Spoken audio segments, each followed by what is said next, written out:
السلام علیکم ورحمۃ اللہ وبرکاتہ۔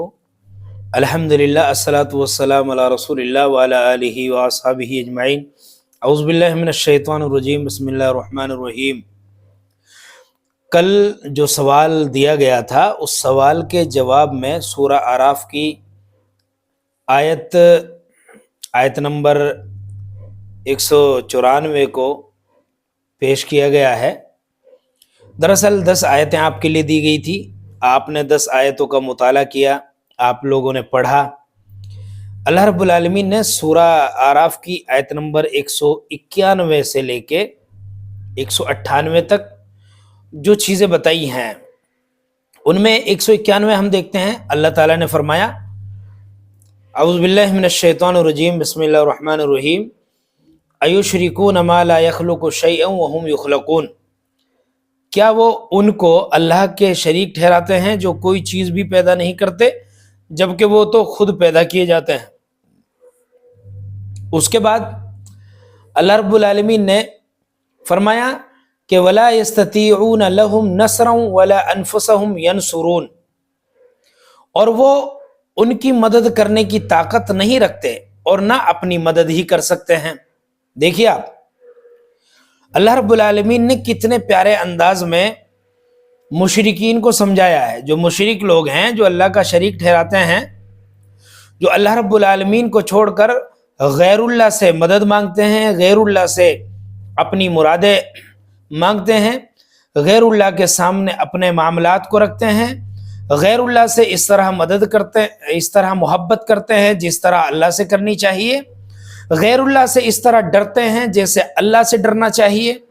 ان لوگوں سے اللہ تعالیٰ نے ان آیات میں یہی فرمایا کہ تم لوگ ایسوں کو شریک ٹھہراتے ہو اللہ کا کہ جو خود پیدا نہیں ہوئے بلکہ ان کو پیدا کیا گیا ہے۔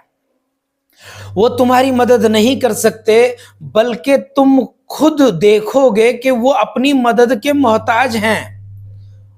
کس سے مدد مانگتے ہیں؟ وہ بھی اللہ سے ہی مدد مانگتے ہیں، وہ بھی اللہ کے محتاج ہیں، ان کو بھی اللہ نے پیدا کیا ہے۔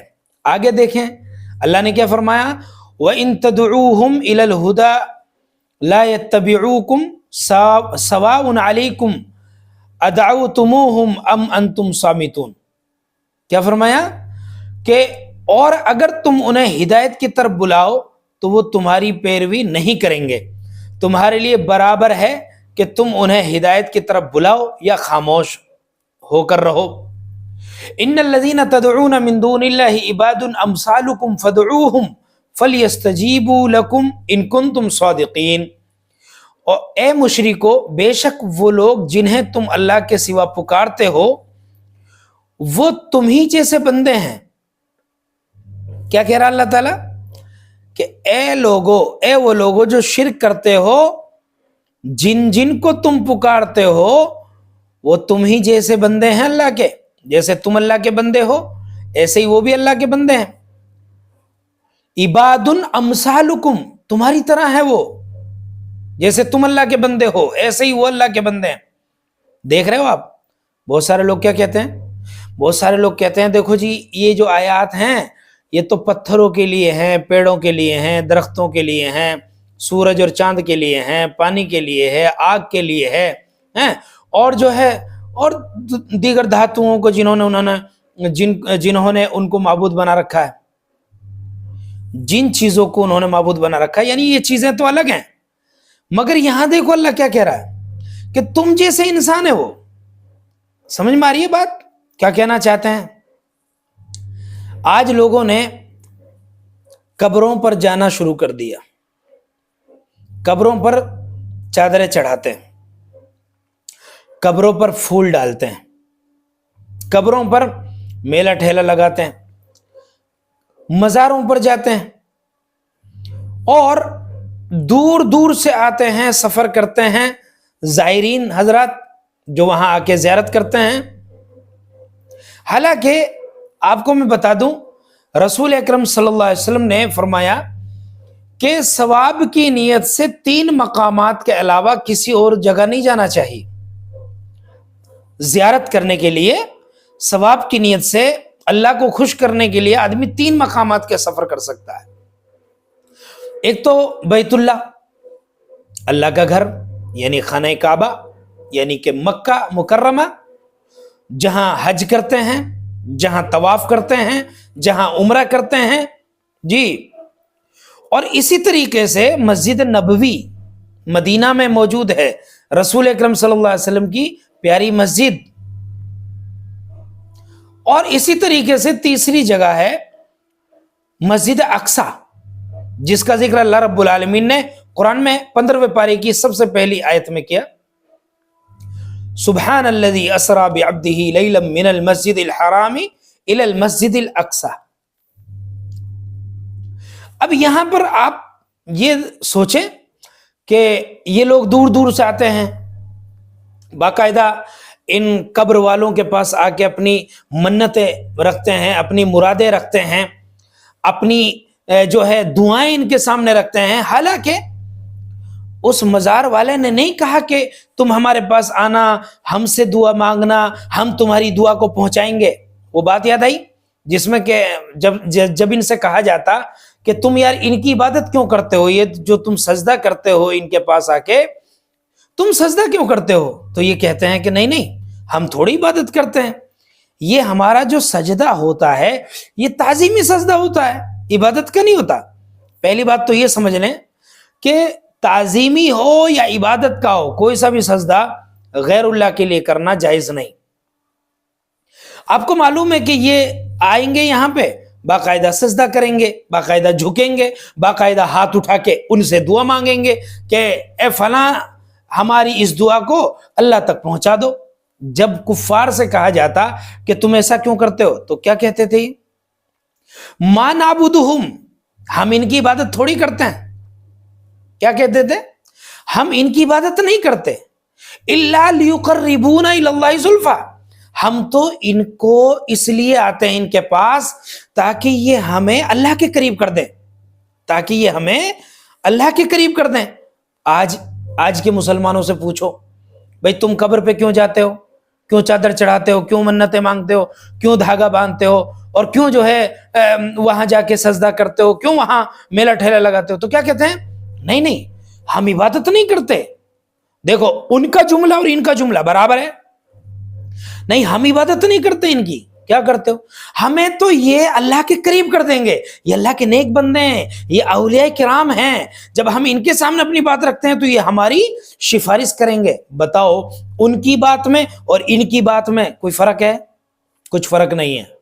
چلو آتے ہیں، اللہ کیا فرما رہا ہے؟ بے شک وہ لوگ ان الذین تدعون من دون اللہ عباد امثالکم فدعوہم فلیستجیبوا لکم ان کنتم صادقین. کیا بہترین بات بتائی اللہ نے. دیکھو اے لوگو، بے شک وہ لوگ جنہیں تم اللہ کے سوا پکارتے ہو وہ تم ہی جیسے بندے ہیں. ایک بات سمجھ میں آئی؟ وہ تم ہی جیسے بندے ہیں. اب پتھر نہیں ہے، پیڑ نہیں ہے، سورج نہیں، چاند نہیں، پانی نہیں، ستارے نہیں، کچھ نہیں. کون؟ انسان جن کو تم پوچھتے ہو اللہ کے علاوہ. جی اس آیت دیکھو، یہ آیت آ رہی ہے. اور پھر اس کا دوسرا معنی ہے بھائی کسی بھی شکل کی مورتی بنا لی جائے، کسی بھی شکل کی کا اسٹیچو بنا لیا جائے تو ظاہر سی بات ہے کہ وہ شکل انسان کی تو ہے نا. تو یہ انسان کچھ نہیں کر سکتے آپ. اب فدعوہم، اب دیکھو کتنی اچھی بات بتائی کہ تو جب تم ان کو پکارو تو انہیں تمہاری پکار کا جواب دینا چاہیے. بھئی اگر وہ سنتے ہیں آپ کی بات، اگر وہ تمہاری پکار سنتے ہیں تو جب تم ان کو پکارتے ہو تو تم سے بات کیوں نہیں کرتے؟ بات کرنی چاہیے. اب بہت سارے لوگ یہ کہیں گے کہ بھئی مسلمان جو ہے اللہ کو پکارتے ہیں تو اللہ کی آواز کیوں نہیں آتی؟ ارے اللہ کی آواز آ رہی ہے، اللہ کا قرآن ہمارے پاس، اللہ کا قانون ہے ہمارے پاس. ہم ہر دن قرآن پڑھتے ہیں، قرآن میں جو لکھا ہے اللہ کی بات ہے، اور قرآن میں جو ہے اللہ رب العالمین کا حکم ہے، اللہ کا فرمان ہے. لہٰذا اللہ تعالی ہم سے ڈائریکٹ بات کیوں نہیں کرتا؟ اس لیے کہ اس نے ہمیں جانچنے کے لیے پیدا کیا.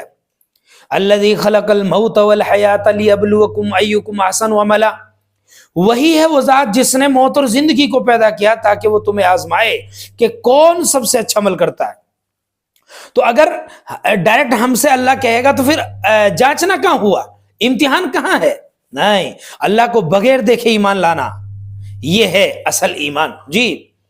تو اللہ رب العالمین تو اکیلا ہے، تنہا ہے، اللہ کے بارے میں اس طرح کی سوچ ہم نہیں رکھتے، اور نہ ایک مسلمان رکھتا ہے، نہ ایک مومن رکھتا ہے، اللہ کے بارے میں ایسے سوچ ہی نہیں سکتا۔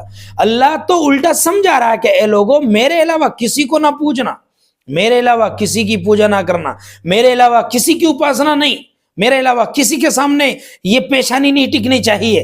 یہ پیشانی ہم نے تمہیں دی ہے، ہم نے تمہیں بلند مرتبہ دیا ہے، ہم نے تمہیں افضل بنایا ہے دیگر مخلوقات سے۔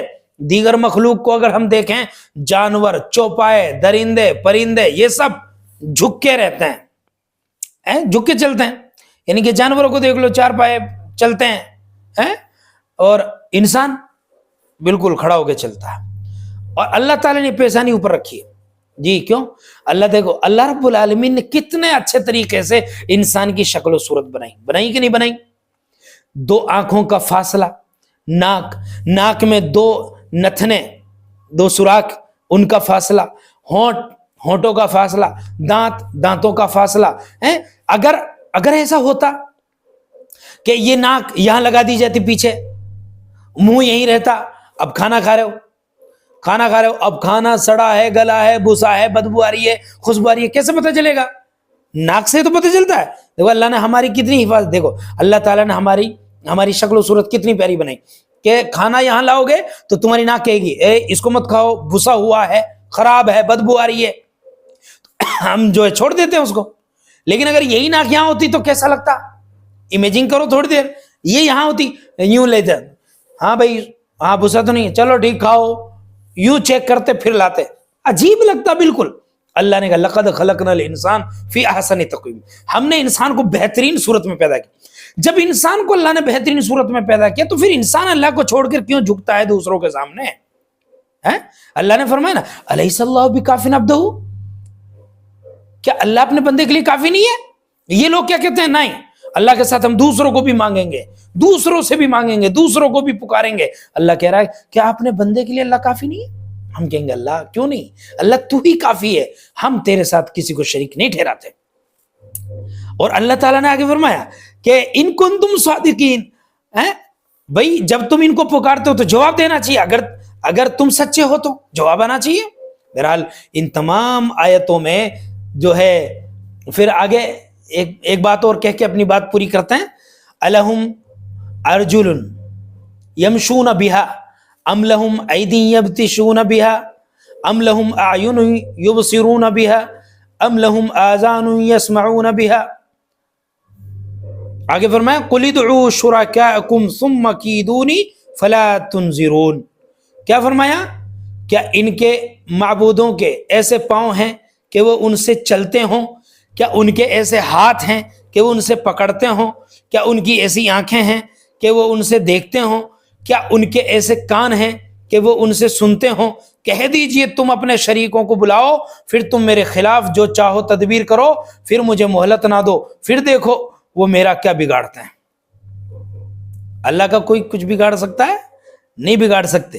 اب یہاں پر بھی اللہ تعالیٰ نے اس چیز کی طرف اشارہ کیا ہے کہ وہ کسی کا کچھ نہیں بگاڑ سکتے۔